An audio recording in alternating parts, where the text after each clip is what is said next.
जय हिंद साथियों, स्वागत है हमारा YouTube चैनल बिहार सर्वे इन्फॉर्मेशन में। तो इस बार जो ज़मीन सर्वे हो रहा है तो उसमें जो सर्वे का जो फर्स्ट प्रक्रिया है और जो लास्ट प्रक्रिया है वो सरकार के द्वारा निश्चित कर दिया गया है कि ये जो प्रक्रिया है आपको ये 6 चरणों में ख़त्म होगा। अगर इन 6 जो चरण होना है, इस 6 चरणों में अगर आपने भाग नहीं लिया तो फिर आपको जो है कोर्ट कचहरी, दावा आपत्ति, इस सब का झमेला आपको देखने के लिए हो सकता है। तो कोशिश करना है कि जो सर्वे का जो प्रक्रिया है उसमें आपका जो कर्तव्य है, आपके तरफ से जो चीज़ करना है वो समय से, जैसे ही अगर आपको कोई नोटिस आता है, कोई सर्वे कर्मी के द्वारा अगर आपको खबर दिया जाता है तो उस प्रक्रिया में आप भाग लें और आने वाला दिन में जो परेशानी है वो सामना न करना पड़े, इसके लिए आप जो सर्वे का प्रक्रिया है उसमें ससमय भाग लें।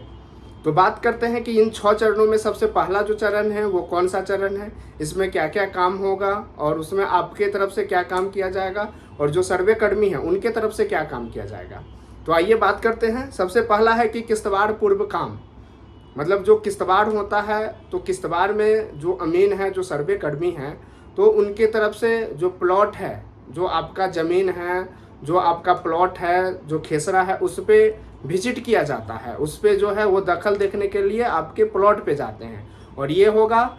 तो जब भी प्लॉट पे जाएंगे उस समय आप रहें या आपके जो भी आपके तरफ से कोई बताने वाला रिश्तेदार हो या आपके दोस्त महिम हो, उनको वहाँ पे उपस्थित रहना है ताकि वो प्लॉट के बारे में या जो जो चौहद्दीदार है उनके बारे में जानकारी दे सके। तो ये तो हो गया आपको किस्तवाड़ का काम। तो किस्तवाड़ के पूर्व, मतलब किस्तवाड़ जब स्टार्ट होगा उससे पहले आपके तरफ से या सर्वे कर्मी के तरफ से क्या काम किया जाएगा।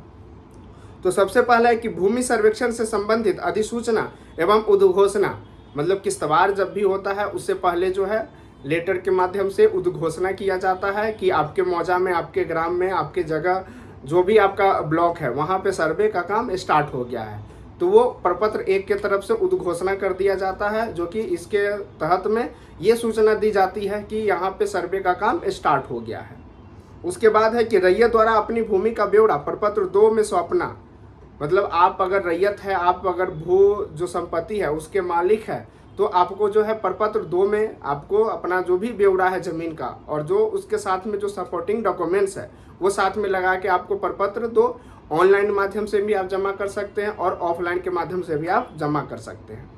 तो ये तो चीज़ हो गया। इसका पूरा डीपली जो जानकारी है कि इसको कैसे फिलअप करना है, ये सब के बारे में मेरे चैनल पे वीडियो बना हुआ है, आप वहाँ पे जाके देख सकते हैं कि इसका जो प्रपत्र 2 फिल होगा वो कैसे फिल होगा।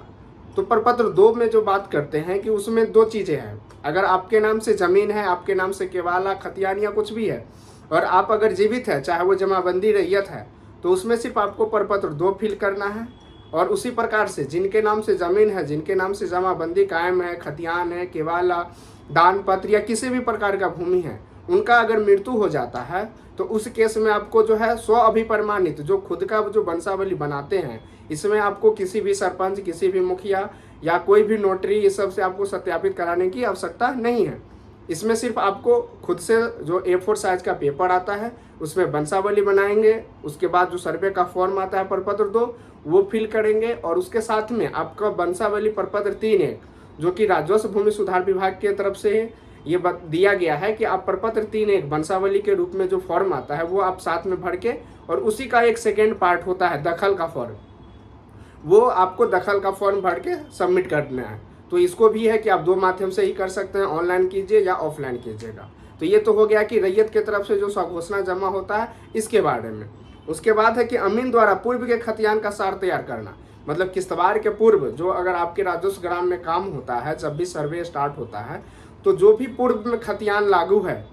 चाहे वो खतियान चकबंदी का हो सकता है या जहाँ पे RS फाइनल है वो रिविजनल सर्वे हो सकता है, या उससे पहले जो CS हुआ था कैडेस्ट्रल सर्वे वो हो सकता है। तो उस खतियान है तो उस समय का जो खतियान है वो प्रपत्र 5 में अमीन के द्वारा लिखा जाता है और उसको अपलोड किया जाता है एज ए DLRS के साइट पे। तो ये तो हो गया आपका कि किस्तवाड़ से पूर्व ये काम किया जाता है।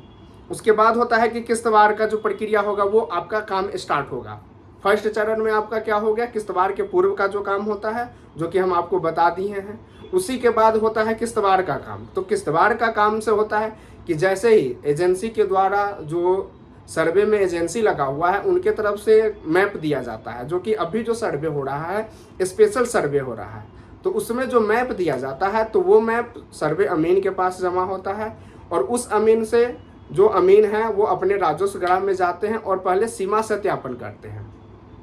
तो एक तो होता है कि खुद जाके अपना मैप लिए और अपना जो भी इंस्ट्रूमेंट उसके साथ में लेना होता है, गुनिया औजार ये सब लेके जाके अपना मैनुअल जाके वेरिफिकेशन करते हैं कि ये मौजा का जो है इसका बाउंड्री किधर है। उसी दौरान में वो अपना तिरसीमाना भी मैनुअल देखते हैं कि कहाँ 3 जो गांव है वहाँ पे मिल रहा है, वो पॉइंट कौन सा है। उसी प्रकार से वो मुस्तकिल भी देखते हैं। मुस्तकिल होता है कि जो पूर्व के सर्वे हुआ है और अब के सर्वे हुआ है उसमें जो कॉमन पॉइंट होता है वो चिन्हित करते हैं। तो ये होता है कि किश्तवाड़ का जब मैप मिलता है तो वो सर्वे अमीन की तरफ से किया जाता है। उसके बाद जब किश्तवाड़ का काम स्टार्ट होता है तो उसमें होता है कि ये ETS जो मशीन होता है, इलेक्ट्रिकल टोटल मशीन जो होता है, वो मशीन के सहायता से अमीन के द्वारा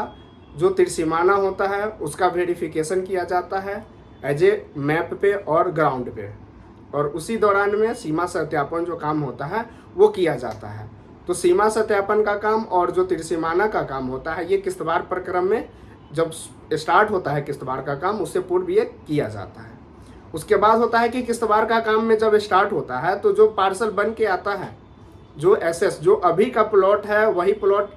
जो अभी SS सर्वे में जो मैप आ रहा है उसी में हूबहू रहता है। बट यही है कि वो जो मैप बना हुआ है वो लगभग 5-10 साल पहले बना हुआ है। तो 5-10 साल में जो भी ज़मीन का खरीद बिक्री हुआ है, प्लॉट एक दूसरे में मर्ज हुआ है या कटिंग हुआ है, तो वो सब जब किश्तवाड़ का काम स्टार्ट होता है तो एक एक प्लॉट पे अमीन के द्वारा विजिट किया जाता है। चाहे वो आपका बस्ती की ज़मीन हो या आपका आवासीय हो या आपका खेतीहर ज़मीन हो, किसी भी प्रकार का ज़मीन हो, अमीन हर एक प्लॉट पे जाते हैं और देखते हैं कि जो मैप बना हुआ है, जो उनके पास SS मैप एजेंसी की तरफ से दिया गया है, वो मैप और जो स्थल है वो हूबहू मिल रहा है कि नहीं। और उसमें होता है कि अगर आप उपस्थित रहते हैं तो हो सकता है कि 4 प्लॉट जो बना हुआ है वो आपका एक ही प्लॉट हो, क्योंकि अभी जो सर्वे का जो मैप बना हुआ है वो एरियल फोटोग्राफी के द्वारा मोजेक के माध्यम से किया गया है, जिसमें होता है कि जो आपका प्लॉट है, अगर आपका एक बड़ा प्लॉट है और उसमें आपने 10 क्यारियाँ बना दिया है और 10 क्यारियाँ में एक में आलू गोभी टमाटर ये लगा के आपने 10 प्लॉट बना दिया है, तो जो मैप है उसमें 10 आपका प्लॉट बन के आया हुआ है। तो जो अमीन आपके प्लॉट पे जाएंगे उस समय आपको ये बताना होगा कि ये जो 10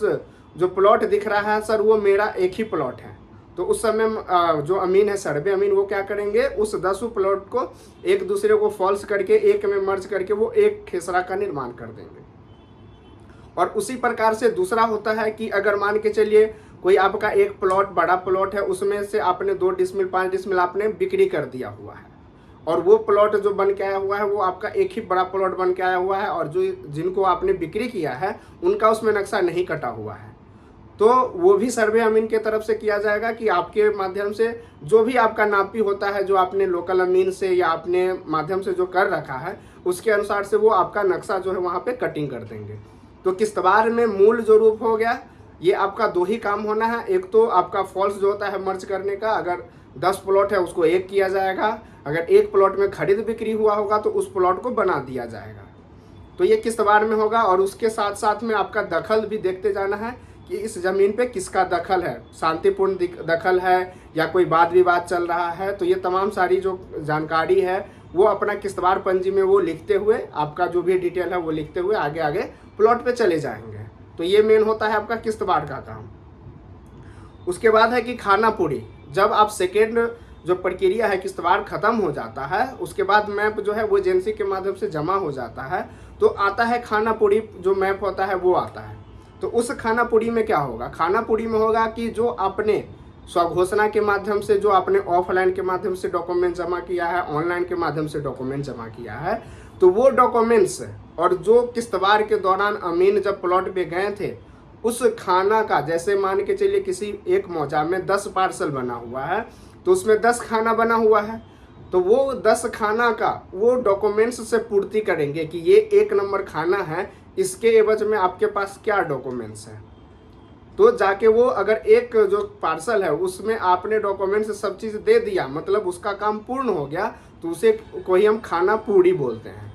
तो खानापुरी में होगा कि आपके द्वारा जो डॉक्यूमेंट्स दिया गया है, जब किस्तवार के दौरान अमीन आपके प्लॉट पे गए हुए थे और आपके द्वारा जो स्वघोषणा के वक्त में जो डॉक्यूमेंट्स दिया गया था, उनका जो भी डॉक्यूमेंट्स का ब्यौरा रहेगा वो आपको खानापुरी पर्चा पे लेखन होगा। और ये करने के बाद आपका खानापुरी प्रक्रिया खत्म हो जाता है। उसमें खानापुरी प्रक्रिया में सिर्फ ये होता है कि आपका जितना भी डॉक्यूमेंट्स है वो ओरिजिनल शो करना होगा, और उसका जो डीड नंबर होता है, खाता खेसरा, विक्रेता, किसके नाम से जमाबंदी कायम है, कब रसीद कटा है, उसका जमाबंदी संख्या क्या है, ये तमाम सारी जानकारी जो है याददाश्त पंजी में दर्ज किया जाएगा, वो भी अमीन के माध्यम से।